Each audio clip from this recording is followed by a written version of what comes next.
आज हम बात करने जा रहे हैं हीरो बनने का ख्वाब लेकर मुंबई आए आलोक नाथ कैसे बने संस्कारी बाबूजी। तो आइए जानते हैं इसके बारे में। तो दोस्तों, बॉलीवुड के संस्कारी बाबूजी, लेकिन काफी कम लोग इस बात से वाकिफ हैं कि संस्कारी बाबूजी यानी कि आलोक नाथ ने हिंदी सिनेमा में हीरो के तौर पर भी काम किया है और केवल हीरो ही नहीं, कई फिल्मों में तो ये दोस्तों विलन भी बने हैं। 80 के दशक में अपना फिल्मी करियर शुरू करने वाले आलोक नाथ एक वक्त पर कुछ विवादों में भी फंसे थे, लेकिन जनता के मन में आलोक नाथ को लेकर जो दिलचस्पी थी वो कभी कम नहीं हो पाई। पेश है दोस्तों आलोक नाथ की कहानी। आलोक नाथ फिल्मों में कैसे आए और इनका फिल्मी सफर कैसा रहा, आज ये सारी कहानी हम आपको बताएंगे। तो आइए जानते हैं। दोस्तों, अक्सर ये दावा किया जाता है कि आलोक नाथ का जन्म बिहार के खगड़िया में हुआ था। विकिपीडिया पर भी आलोक नाथ का जन्म स्थान खगड़िया ही बताया गया है। तो दोस्तों, लेकिन ये सरासर गलत है। जी हाँ, एक इंटरव्यू में खुद आलोक नाथ ने बताया है कि उनका परिवार मूल रूप से बिहार के खगड़िया जिले का जरूर है, लेकिन उनकी पैदाइश 10 जुलाई 1956 को दिल्ली में हुई थी और बचपन से लेकर जवानी तक का वक्त उन्होंने दिल्ली में ही गुजारा है। इनका पूरा नाम आलोक नाथ झा है। इनकी स्कूलिंग और कॉलेज दिल्ली में से ही हुआ है। तो दोस्तों, ये दिल्ली के हिंदू कॉलेज के स्टूडेंट रहे थे। आलोक नाथ के पिता एक डॉक्टर थे, इनकी माता एक टीचर थी। पिता तो चाहते थे कि बेटा उनकी तरह डॉक्टर बने, लेकिन स्कूल के दिनों से ही आलोक नाथ के सिर पर एक्टिंग का जुनून चढ़ना शुरू हो चुका था। तो दोस्तों, जिस स्कूल में आलोक नाथ पढ़ा करते थे, उसी स्कूल में महान एक्टर ओम शिवपुरी भी टीचर की हैसियत से काम किया करते थे। होता क्या है, एक दफा जब ओम शिवपुरी ने आलोक नाथ का एक नाटक देखा तो वो इनसे बड़ा इम्प्रेस हुए। ओम शिवपुरी ने आलोक नाथ को सलाह दी कि उन्हें अपने टैलेंट का सही तरीके से इस्तेमाल करना चाहिए। ओम शिवपुरी ने इन्हें गर्मियों की छुट्टियों में दूरदर्शन में ऑडिशन देने को कहा। ओम शिवपुरी की सलाह मानते हुए आलोक नाथ ने दूरदर्शन में ऑडिशन दिया। ये सिलेक्ट भी हो गए और साल फिर क्या होता है 1974 में इन्हें पहली दफा दूरदर्शन के लिए एक नाटक में काम करने का मौका मिलता है। तो दोस्तों, इस नाटक में आलोक नाथ के काम को बेहद भी पसंद किया गया। इसी के बाद में आलोक नाथ एक्टिंग में करियर बनाने को लेकर गंभीर हो गए। आलोक नाथ ने अपने स्कूल का थिएटर ग्रुप भी ज्वाइन कर लिया था, जो कि प्रोफेशनल थिएटर किया करता था। फिर क्या होता है, जब आलोक नाथ ने हिंदू कॉलेज में दाखिला ले लिया तो मानो थिएटर ही इनकी जिंदगी बन गया। इन्होंने हिंदू कॉलेज का थिएटर ग्रुप ज्वाइन कर लिया और इसी ग्रुप के साथ थिएटर करते हुए किसी ने इन्हें सलाह दी कि इन्हें नेशनल स्कूल ऑफ ड्रामा में दाखिला लेना चाहिए। उस सलाह को मानते हुए उन्होंने नेशनल स्कूल ऑफ ड्रामा में दाखिला लेने की तैयारी शुरू कर दी। लेकिन दोस्तों, जब ये बात इनके माता पिता को पता चली तो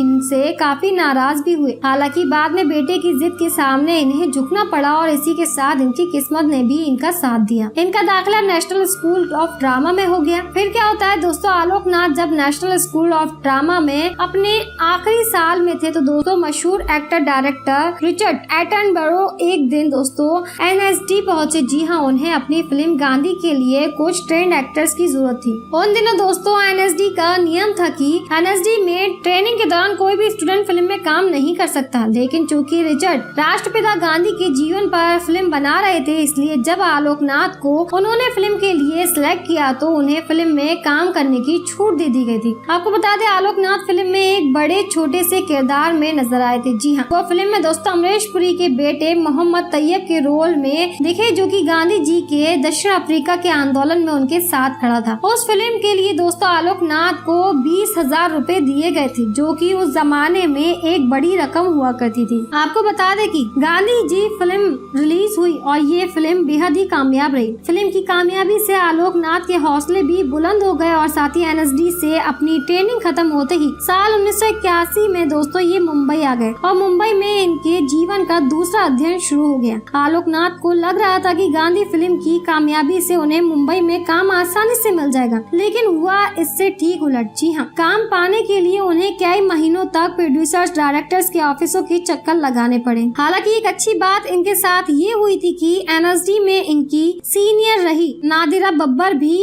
अब तक मुंबई आ चुकी थी और अपने पति राज बब्बर के साथ में मिलकर नादिरा बब्बर ने दिल्ली में बनाए अपने थिएटर ग्रुप एग्जिट को मुंबई में एस्टेब्लिश कर दिया था। जी हाँ दोस्तों, इस थिएटर ग्रुप के साथ ही आलोक नाथ नाटकों में काम करते हुए, जिससे इन्हें कुछ पैसे मिल जाते और मुंबई में इनका खर्चा चल जाता। एक दिन दोस्तों यश चोपड़ा नादिरा बब्बर के बुलावे पर नाटक देखने आए। यश चोपड़ा को आलोक नाथ का काम बड़ा ही पसंद आया और साथ ही उन्होंने आलोक नाथ को अपने ऑफिस मिलने के लिए बुलाया। आलोक यश चोपड़ा से मिलने गए और इस तरह आलोक को दोस्तों फिल्म मशाल में एक छोटा सा रोल भी मिला। इस फिल्म में में दिलीप कुमार जैसे धाकड़ एक्टर भी थे। दोस्तों इसके बाद में आलोकनाथ को कुछ और फिल्मों में छोटे छोटे रोल निभाने का मौका मिला। ये कुछ पेपर एड्स में भी नजर आए और साथ ही दूरदर्शन के लिए इन्होंने डबिंग का भी काम किया है। अब तक मुंबई जैसे महंगे शहर में आलोकनाथ का गुजारा होने लगा था, छोटा मोटा ही सही, लेकिन उन्हें काम मिलता ही रहता था। इसी बीच में दोस्तों भारत में टीवी शोज का चलन शुरू हो गया। उन दिनों देश में केवल दूरदर्शन ही था। टीवी शोज के चलन में आलोकनाथ को भी कुछ सीरियल्स में छोटे छोटे रोल्स मिलने लगे। इन्होंने डब्बा और रजनी जैसी 80 के दशक में लोकप्रिय टीवी शोज में छोटे किरदार निभाए। इसके बाद में दोस्तों सिप्पी फिल्म्स के कॉमेडी शो छपते छपते में भी इन्होंने एक बड़ा छोटा सा रोल किया, लेकिन दोस्तों इनके इसी रोल में इन्हें सिप्पी फिल्म्स की नजरों में चढ़ा दिया। जी हाँ, रमेश सिप्पी ने जब बुनियाद सीरियल बनाना शुरू किया तो इस शो के लीड एक्ट्रेस मास्टर हवेली राम के किरदार के लिए उन्होंने आलोकनाथ को ही चुना। आलोकनाथ ने भी उस सीरियल में अपनी एक्टिंग से कमाल कर दिया। ये शो बेहद ही लोकप्रिय हुआ करता था। दोस्तों आलोकनाथ आज भी कहते हैं कि बुनियाद ही उनके करियर का वो शो था जिसने एक्टिंग के क्षेत्र में उन्हें इतनी मजबूत बुनियाद दी। बुनियाद ने दोस्तों आलोकनाथ को भारत के घर घर में पहचान दिलाई थी। बुनियाद पूरे 1.5 सालों तक चला और इस पूरे वक्त में आलोकनाथ की लोकप्रियता में लगातार इजाफा होता चला गया। फिल्म इंडस्ट्री में भी आलोकनाथ की रिस्पेक्ट काफी ज्यादा बढ़ गई थी, लेकिन बुनियाद शो से ही आलोकनाथ के जीवन में वो चुनौती आ गई थी जिसे आलोकनाथ कभी पार नहीं कर पा रहे थे। वो चुनौती भी आ गई जिससे आलोकनाथ कभी पार नहीं पा सके। जी हाँ, आलोकनाथ को बुनियाद शो ने वो पहचान तो दी जिसकी ख्वाहिश हर एक्टर रखता है, लेकिन दोस्तों इस शो ने ही इनके सामने एक बड़ी चुनौती भी खड़ी कर दी। हुआ दरअसल यूँ कि जब बुनियाद खत्म हुआ तो आलोकनाथ के किरदार मास्टर हवेली राम की उम्र 80 साल हो चुकी थी। जी हाँ, और कहा जाता है कि आलोकनाथ को बुनियाद में सबसे अधिक उसी उम्र में ही पसंद किया गया था। ये वो वक्त था जब हिंदी सिनेमा में अगर कोई अभिनेता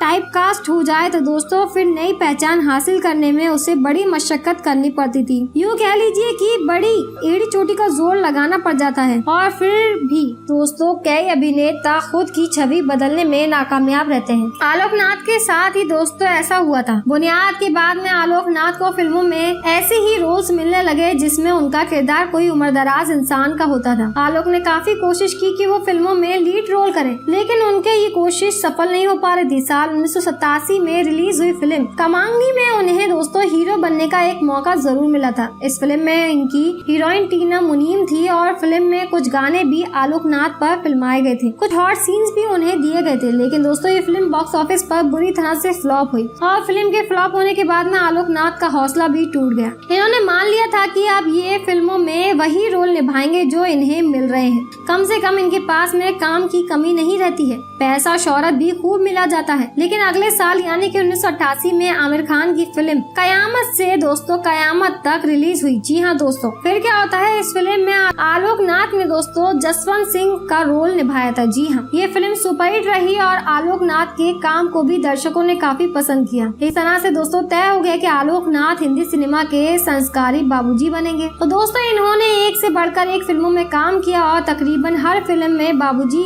ताया जी या फिर चाचा जी के किरदार में नजर आए। राजश्री प्रोडक्शन की फिल्मों में तो दोस्तों परमानेंट बाबूजी के रोल में ही नजर आते थे। एक रोचक बात ये भी है कि फिल्म अग्निपथ में आलोकनाथ अमिताभ बच्चन के पिता बने थे। जब आलोकनाथ ने ये रोल निभाया था उस वक्त दोस्तों इनकी उम्र 34 साल की थी। अमिताभ बच्चन उस वक्त 48 साल के थे। आलोकनाथ ने कई ऐसे एक्टर्स के पिता का रोल निभाया है जो कि उम्र में इनसे बड़े थे। जितेंद्र इकलौते ऐसे एक्टर थे जिनके पिता का रोल करने से आलोकनाथ ने साफ इनकार कर दिया था, क्योंकि दोस्तों अब तक आलोकनाथ 450 से भी ज्यादा फिल्मों में काम कर चुके हैं। लगभग 70 से 80 टीवी शोज में भी नजर आ चुके हैं। इनके करियर की प्रमुख फिल्मों की बात की जाए तो नजर आए फूल बने अंगारे, खेल, शोला, शबनम, विश्वात्मा, दीवाना, बोल राधा बोल, सैनिक, लाडला, हम आपके हैं कौन, मिस्टर आजाद, जय विक्रांत, हथकड़ी, हलचल, विजेता, अग्नि साक्षी, जीत, परदेश, कभी न कभी, खिलाड़ी 420, कभी खुशी कभी गम, पिंजर, टैंगो, चार्ली, विवाह, थैंक्स माँ, हम साथ साथ हैं, किल दिल और साथ ही सोनू की टिट्टू की स्वीटी जैसी बड़ी फिल्मों में इनकी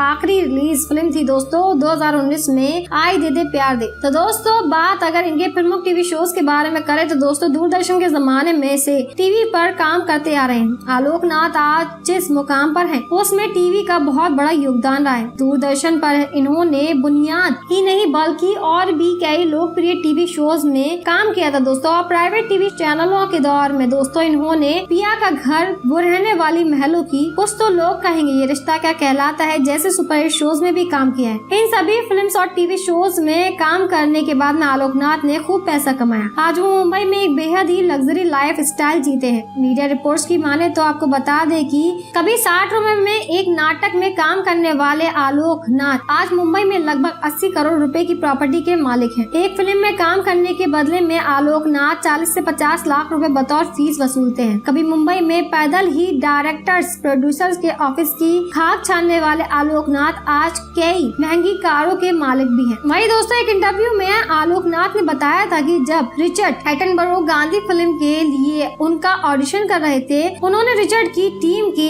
हेड से कहा था कि एक नाटक में काम करने पर मुझे 60 रुपए मिल जाते हैं, आप मुझे 100 तो दे देंगे ना। लेकिन जब आलोक नाथ को बताया गया कि उन्हें 20,000 रुपए दिए जाएंगे तो वो बिल्कुल दंग रह गए। घर आकर के दोस्तों जब ये बात उन्होंने अपनी माँ को बताई तो वो भी हैरान थी और इनकी माँ ने इनसे कहा था कि तुम्हारे पिता तो साल भर में भी 10,000 रुपए नहीं कमा पाते हैं। बात अगर दोस्तों आलोक नाथ की जिंदगी की जाए तो दोस्तों आलोक नाथ की शादी आशु सिंह से हुई है। आशु सिंह से इनकी मुलाकात जो है बुनियाद के सेट पर हुई थी। आशु बुनियाद की प्रोडक्शन असिस्टेंट थी और दोनों ही वहीं पर इन दोनों का अफेयर शुरू हुआ था। इन दोनों के 2 बच्चे हैं, बेटा शिवांग नाथ और बेटी जुनहाई। जी हाँ दोस्तों, आलोक नाथ की बड़ी बहन विनीता मलिक भी एक्ट्रेस है और वो एस्केप फ्रॉम तालिबान, सुरखाब जैसी अंग्रेजों की फिल्मों में काम कर चुकी हैं। दोस्तों बुनियाद सीरियल की शूटिंग के दौरान आलोक नाथ और बुनियाद में इनकी पत्नी बनी अनीता कंवर के बीच भी अफेयर शुरू हुआ था। जी हाँ दोस्तों, लेकिन अनीता से इनका रिश्ता कुछ ही दिनों तक चल पाया। इसके बाद में आलोक नाथ ने नीना गुप्ता को भी कुछ समय तक डेट किया था। वहीं दोस्तों साल 2014 के शुरुआत की बात की जाए तो आलोक नाथ अचानक ही सोशल मीडिया पर वायरल होने लगे थे। उनके ऊपर बने जोक्स और साथ ही मीम्स की बाढ़ लगभग हर सोशल मीडिया प्लेटफॉर्म पर आ चुकी थी। लोग उनके ऊपर तरह तरह के जोक्स बनाने लगे थे। जी हाँ, और शुरू में तो आलोक नाथ को काफी अजीब लगा लेकिन बाद में भी वो इन जोक्स को एंजॉय करने लगे। तो दोस्तों सोशल मीडिया पर अचानक उभरे इस ट्रेंड को आलोक नाथ ने भी भुनाया और साथ ही इसी दौरान उन्होंने एक रैप सॉन्ग भी रिलीज कर दिया था। जी हाँ, इस रैप सॉन्ग पर भी लोगों ने काफी मजाकिया कमेंट करते हुए थे। उस समय विवादों में आ गए थे जब मी टू मूवमेंट के दौरान दोस्तों इन पर भी फिल्म इंडस्ट्री से जुड़ी कुछ महिलाओं ने दुराचार के आरोप लगाए थे। हालांकि बाद में उन आरोपों का क्या हुआ इसके बारे में कुछ भी खबर अभी तक नहीं आई है। आलोक नाथ की उम्र अब 64 साल हो चुकी है। बेशक इन दिनों उन्होंने एक्टिंग से